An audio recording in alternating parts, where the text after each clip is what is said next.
이번 강은 지난 강의에 정적 하중하의 파손을 다뤘다면 이번 강의는 정적 하중이 아닌 하중하의 파손, 즉 변동 하중하의 파손에 대해서 살펴보도록 하겠습니다. 자, 지난주에 정적 하중하의 파손의 정적 하중이란 말은 하중의 크기, 작용점, 작용 방향 셋 다 변화가 없는 것이라고 이야기했죠. 자, 변동 하중은 셋 중에 하나만 변한다면 그게 바로 변동 하중이라는 것이죠. 그래서 변동 하중은 정적 하중과 대비되는 개념이다.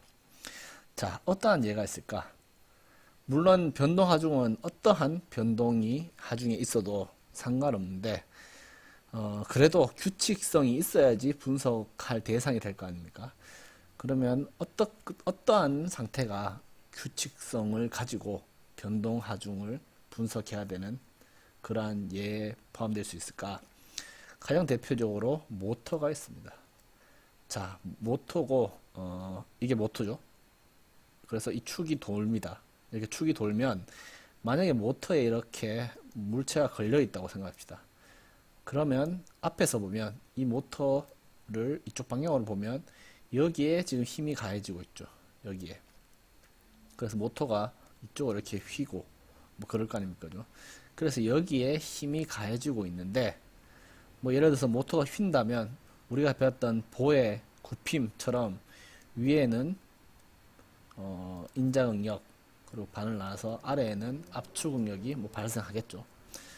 자, 위에는 인자응력이 발생하고 밑에는 압축응력이 발생하는 이 상태에서 만약에 모터 축이 회전하면 어떻게 될까요?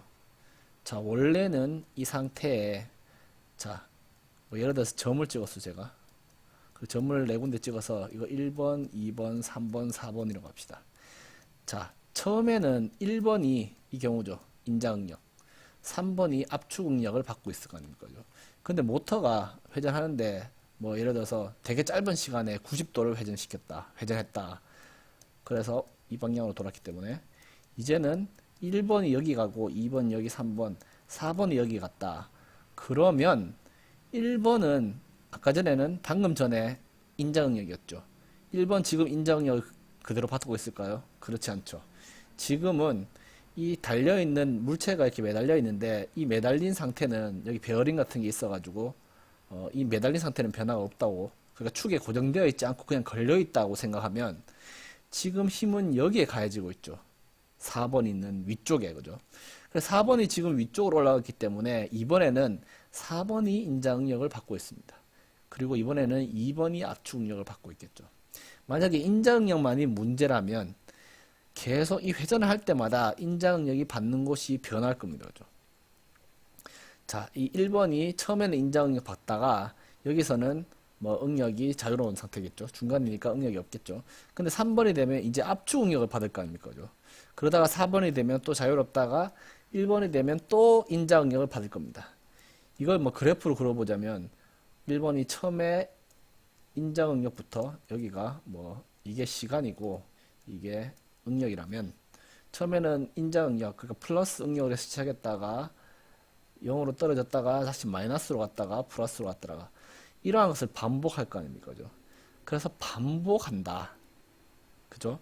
그래서 크기와 뭐 작용 방향이 바뀐다고, 주기적으로 바뀐다고 할 수 있죠. 그래서 모터가 변동 하중의 대표적인 예 중에 하나죠. 그래서 이러한 변동을 특히 반복한다고 해서 반복 하중이라고 합니다. 그리고 선박 같은 경우에는 선박은 뭐랄까 좀 불규칙하죠. 그러니까 규칙적인 경우라는 할 수는 없지만 선박도 예를 들어서 배가 파도에 간다. 그럼 배가 올라갔다가 출렁거리면 올라갔다가 떨어졌다가 올라갔다 떨어졌다가 이렇게 하겠죠. 그러면 배의 가속도, 그러니까 배가 출렁출렁거리면 밑으로도 내려갔다가 위로 올라갔다. 그러니까 배 타보면 배가 파도에서 떨어질 때 중력을 그대로 받아가지고 마치 높은 곳에서 떨어지는 그런 느낌을 받잖아요. 그죠? 배에 타고 있는 승객들은 배도 그런 힘을 받는다는 이야기겠죠. 그죠? 그래서 힘의 방향도 변하고 힘의 크기도 변하고 마구 변하겠죠. 근데 이게 100% 불규칙적이지만 그래도 오랜 시간 파도 속을 헤치고 나다니는 그런 배는 어떤 통계적인 값을 가질 수 있을 겁니다. 그죠? 뭐 이렇게 뭐 어떤 배의 어떤 부품이 가속도와 힘의 크기가 변하는 것을 뭐 10만 번, 한 5년 동안 운행을 하면 한 10만 번 받는다, 한 20만 번 받는다, 이러한 통계적인 어떤 값을 가질 수 있잖아요. 그죠? 그래서 불규칙적이지만 변동하고 있는 값을 어느 정도 예측을 할 수 있을 겁니다. 어찌됐건 선박의 경우에도 하중을 받는데, 뭐 파도라든지 이런 운항 중에 하중을 받는데 그게 변동한다. 그런 것에 어떤 한 예가 될 수가 있다는 거죠. 그래서 이런 변동 하중은 정적 하중과는 달리 이 변수도 요소도 세 가지나 있으니까 몇 가지 다양한 종류가 있을 수 있죠. 그 중에 아까 얘기했던 반복이 있을 수 있고 뭐 교본, 뭐 반복과 교본 큰 차이는 없지만 교본은 플러스에서 마이너스에서 플러스든 마이너스든 그 값을 계속 왔다 갔다 하는 것이라면 반복은 똑같은 상태를 그냥 계속 반복한다는 그런 이야기죠. 그리고 변동은 어떻게 보면 이 두 가지를 포함하는 그런 개념이라고 할 수 있죠. 어찌됐건 다양한 종류가 있을 수 있습니다. 그런데 만약에 하중이 변동을 하면서 예를 들어서 항복점을 넘는다든가 아니면 뭐 파괴 응력을 넘어서면 그냥 파괴가 돼버리죠. 그래 변동을 그렇게 특별하게 다룰 이유는 별로 없을 겁니다. 그런데 변동 하중하에 파손의 종류 중에서 좀 특이한 게 있어요. 뭐 어떤 게 있냐면 변동 하중하에 어떤 재료가 놓여져 있으면 그 변동이 상당히 오래 지속되거나 아니면 상당히 반복의 그 횟수가 잦으면 항복 또는 파괴 강도에 도달하지 않아도 재료가 항복 또는 파괴를 하는 경우가 있을 수 있습니다. 그러니까 예전에는 좀 상상도 할 수 없는 일이었죠. 예를 들어서 강도가 분명히 100인데 강도가 100이란 말은 아무리 응력을 가해도 100까지 도달하지 않으면 그냥 탄성 영역 내에 있는 거잖아요. 그죠? 그 탄성 영역의 정의 자체가 회복을 할 수 있다는 이야기인데 그런데 100까지 도달하지 않아도 정말 많은 응력을 가했다 뺐다 이렇게 반복을 한다든가 아니면 특수한 환경에 있으면 100에 도달을 분명히 안 했는데도 항복하거나 아니면 파손되는 경우가 있더라. 그래서 그 이유를 찾아보니까 그까지 도달하지 않아도 그 횟수가 잦으면 또는 시간이 길어지면 파손이 되는 경우가 있더라. 그러한 이유의 가장 대표적인 것 중에 하나가 바로 피로 파손이라는 겁니다. 자, 피로 파손은 fatigue라는 피로라는 영어 단어를 쓰고 있죠. 그래서 이것은 극한 강도 또는 항복 강도보다 낮은 응력 상태에서 시간의 경과 또는 어떤 횟수가 계속 반복되는 데에 따라 파괴가 일어나는 현상입니다.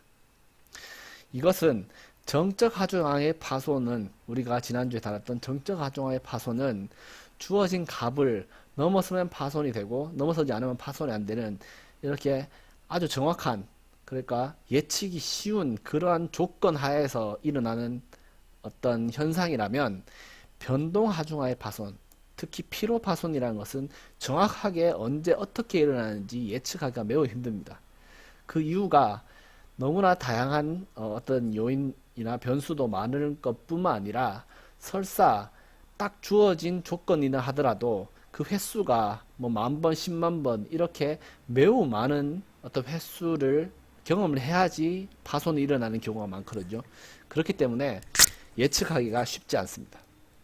그래서 예측이 어렵다는 말은 설계 단계에서는 뭔가 미리 판단할 수 없다는 얘기죠. 이거를 10만 번 정도 힘을 가해진 상태에서 판단을 해야 되지 이거를 한 번도 사용하지 않는 상태인 설계 단계에서 예측하기가 더 힘들겠죠. 그래서 직관적으로 분석하기 힘들다. 그리고 또 하나의 특징은 피로 파괴는 그러니까 어떤 재료가 있잖아요. 그 재료가 네킹 우리가 설명한 예전에 우리가 학습했던 네킹 그러니까 이 지점에 네킹이 잘 일어난다. 이 지점에 네킹이 일어난다. 그러니까 사람 목처럼 재료가 쭉 늘어나는, 힘을 많이 들이지 않았음에도 불구하고 쭉 늘어나는 그런 현상이 어떠한 재료는, 특히 연성 재료 중에서 그러한 네킹이라는 현상이 이 지점에 가면 무조건 발생했는데, 피로 파괴는 비록 파괴가 되지만 이것을 경험하지는 않는다는 거죠. 그러니까 예를 들어서 이 재료는, 지금 설명하고 있는 이 재료는 힘을 계속 증가시키면 네킹을 경험한 다음에 파괴가 딱 되잖아요. 이걸 다시 실험해봐도, 다른 재료로 실험해봐도 네킹을 경험하고 파괴됩니다. 네킹을 같은 조건이라고 하면 피해갈 수 없다는 거죠. 그런데 피로 파괴는 파괴가 됐다면 어떠한 똑같은 길을 걸었을 것 같은데 그렇지 않다는 거죠. 이 네킹이 있는 재료라 할지라도 피로 파괴를 한다면 그 피로 파괴한 재료를 살펴보면 네킹 현상은 발생되지 않았다. 뭐 이러한 특징이 있을 수 있죠. 그래, 예를 들어서 어떤 연성 재료가 있는데 이 재료가 파괴가 딱 되었어요. 무슨 이유인지 잘 모르겠어. 근데 그 재료를 딱 살펴보니까 네킹이 없어. 그러면 아, 이거는 피로 파괴 때문에 파괴된 게 아닐까라고 의심해 볼 수 있다. 뭐 이런 식으로 응용할 수도 있겠죠. 자, 그러면 약간 지저분 하니까 조금 지우고, 자, 이 현상은, 지금 이 재료는 여기서부터 A에서부터 파괴가 진행되어서 결국 C에 이르러서 재료를 절단시킨 겁니다. 그래서 원래는 재료가 연결되어 있고 여기만 대충 파괴가 있었단 얘기죠. 근데 이게 피로 파괴를 경험한 재료의 그 파단면인데요. 일단 여기서 처음에는 균열이 시작하는 부분이죠. 처음에 이 균열이 시작하는 A 지점은 반복적 소성 변형에 의해서 미세 균열이 발생하기 시작한 지점입니다. 다시 말해서 어떠한 예를 들어서 응력이 반복을 하고 있겠죠. 이렇게 반복을 하고 있으면 비록 소성 영역 지점까지 응력이 가해지지 않았지만 어떠한 균열, 아주 미세한 균열이 내부에 있다면 그러한 균열들에 의해서 응력이 집중되고, 그래서 그 균열 주위에 소성 변형이 생기기도 하고, 그리고 원래는 균열이 없었는데 어떤 분자 구조의 불완전성 이런 것 때문에 균열 비슷한 아주 작은 흠집 같은 게 집중적으로 생기기 시작하는 부분이라는 거죠. 그러다가 그러한 조그만 균열들이 서로 연결되고 이러다 보면 적당히 규모가 있는 균열이 발생되기 시작합니다. 그렇게 균열이 발생되면 이제는 응력이 높아졌다 낮아졌다 할 때, 높아질 때 균열이 조금 진행하고, 그리고 낮아질 때는 진행하지 않다가 뭐 심지어는 뭐 균열이 약간 치료되기도 하고 뭐 이런 것도 있을 수 있는데, 어쨌든 이러한 반복을 하면서 조금씩 진행합니다. 그런데 이렇게 어떤 큰 충격이 있을 때 한번 탁 진행했다가 그 다음에 좀 숨고르기를 했다가 또 착 진행했다가 이런 식으로 점차적으로 진행하는 그러한 성향을 가지거든요. 그래서 이 B 부분에는 그러한 모양이 나와요. 마치 슬금슬금 기어간 것처럼, 그렇게 마치 그 나무의 나이테 비슷하게 그렇게 슬금슬금 기어간 흔적이 있는데, 그런 것을 쉐보론 선이라고 합니다. 그래서 쉐보론 선이 보이는 이 지점은 피로 파괴로 따지면 2단계에 속한다. 자, 첫 번째 균열들이 아직 미성숙한 그 단계는 1단계라 한다면, 그 피로 파괴 2단계는 슬금슬금 기어간 쉐보론 선이 있는 그 단계를 2단계라 합니다. 자, 3단계는 깨끗하죠. 좀 깨끗해 보이죠. 방금 이렇게 해서 지저분해 보이는데 어쨌든 깨끗해 보입니다. 그죠? 이거는 A와 B가 균열을 충분히 진행시켰잖아요. 그러면 단면이 상당히 줄었죠. 그러니까 이 C 직전까지는 이 부분이 완전 다 날아간 상태잖아요. 그래서 지금은 이 넓이만 하중을 받고 있는 거예요. 그러면 하중이 많이 넓이가 많이 줄었기 때문에 응력이 많이 늘어났겠죠. 그래서 이 부분에는 이제는 이 하중을 버티지 못한다. 재료가 균열이 슬금슬금 진행하는 게 아니고 재료 자체가 하중을 버티기가 힘든 그러한 부담스러운 그런 지점에 도달했다는 거죠. 그러면 이때는 확 부서집니다. 균열이 빠르게 진행한다는 얘기죠. 그래서 3단계는 깨끗한 편인데 그때는 하중을 견디지 못하고 빠르게 균열이 진행해서 결국 파괴되는 이러한 영역이다 그런 말입니다. 그래서 단계별로 피로 파괴는 단계별로 A, B, C 이러한 모양새를 보인다라고 할 수가 있겠죠.